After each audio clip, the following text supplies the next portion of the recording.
Today, we're taking a look at Alan Watts' incredible 1951 book, The Wisdom of Insecurity. Now, this is a classic for a reason. It has this powerful, timeless message that, honestly, feels more relevant right now than maybe ever before.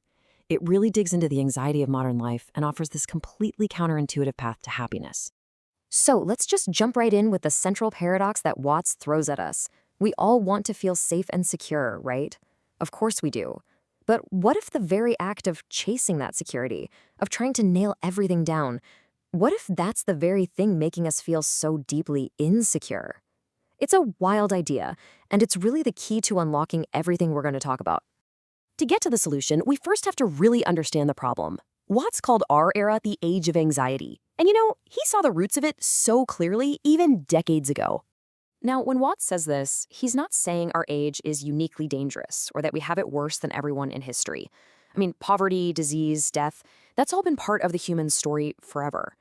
The real difference, he says, is the breakdown of the old traditions, things like family, government, religion. As those big structures have gotten weaker, we're kind of left feeling like there are fewer and fewer solid rocks to hold on to in a really turbulent world.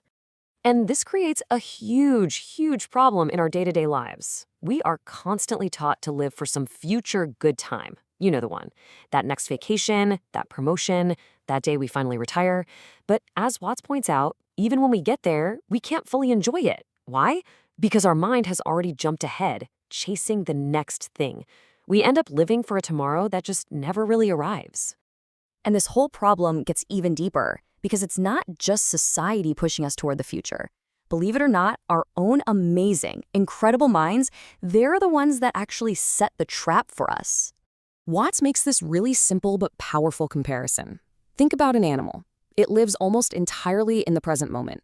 Its happiness is pretty straightforward. It's enjoying what is happening right now. But the human brain, with this incredible superpower to remember the past and plan for the future, well, that superpower becomes a trap. We get lost in yesterday's regrets and tomorrow's worries, and we completely lose touch with the only time we ever actually live, which is right now. So what happens? We become so preoccupied with what was and what might be that the present moment just becomes this blur. We're essentially absent from our own lives as they're happening. We're planning for a future that, honestly, we won't even be present enough to enjoy when it finally gets here. Now, this feeling of being disconnected isn't just about us versus the world out there. Watts argues it creates this deep and often painful division right down the middle of our own being. See, we create this kind of artificial I in our minds. You can call it the ego, the thinker, that little voice in your head that feels separate from everything else. And this I then looks at the me, our body, our feelings, our natural, messy self, as if it's some kind of problem to be solved or a machine to be controlled. This puts us in a state of permanent internal warfare. So how in the world does this split even happen? Well, it all comes from confusing the symbol with the actual reality. Watts explains that words and thoughts are just convenient labels. They're like coins. A coin is a convenient substitute for actual wealth, but it's not the wealth itself. And this is such a simple but totally profound point. The word water can't make you not thirsty. It isn't wet, it's just a sound, a symbol. And in the exact same way, the thought I isn't your actual living, breathing self. It's just a label we've gotten way too attached to. So here's the crucial takeaway. When we try to force the real, fluid, ever-changing world to fit into our fixed, static, and rigid mental boxes, well, we are setting ourselves up for constant frustration. It's like trying to eat the menu instead of the meal. Okay, so if chasing security and trying to pin everything down is the problem, then what in the world is the solution? This is where it gets really interesting. It's a fascinating idea that Watts calls the law of reversed effort, or, more simply, the backwards law. This right here is the absolute core of Alan Watts' philosophy. Our desperate, clenched fist attempts to grab onto happiness and security are precisely what push them further away. True sanity, he argues, comes from the radical recognition that we can't actually save ourselves through sheer force of will. And these examples just illustrate the idea perfectly. I mean, think about it. When you struggle frantically to stay afloat in water, you get all tense and you sink. But if you relax, you float. Try to hold your breath for a long time. You just can't. You have to let it go. It's the exact same with our minds.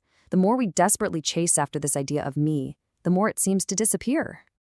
So this all leads us to the final, beautiful conclusion of the book, the true wisdom of insecurity.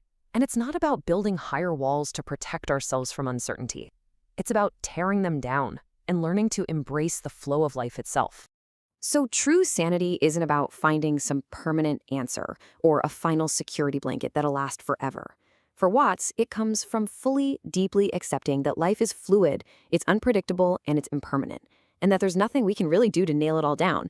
And in that acceptance, that's where we find real freedom. This metaphor just says it all, doesn't it? You can't possess life. You can't hold on to a moment.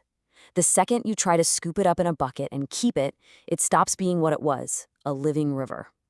The only way to truly experience the river of life is to let go and let it flow through you. So instead of standing on the riverbank, trying to analyze the water, or worse, trying to fight against the current, the whole goal is to just dive in. It's to become a part of the rhythm of life itself, to stop resisting change and instead to join the dance. And so we'll leave you with this final thought. In a world that is by its very nature insecure and always changing, what are you clinging to? What idea, what belief, what expectation could you maybe just let go of right now that might finally allow you to stop chasing life and start actually living it?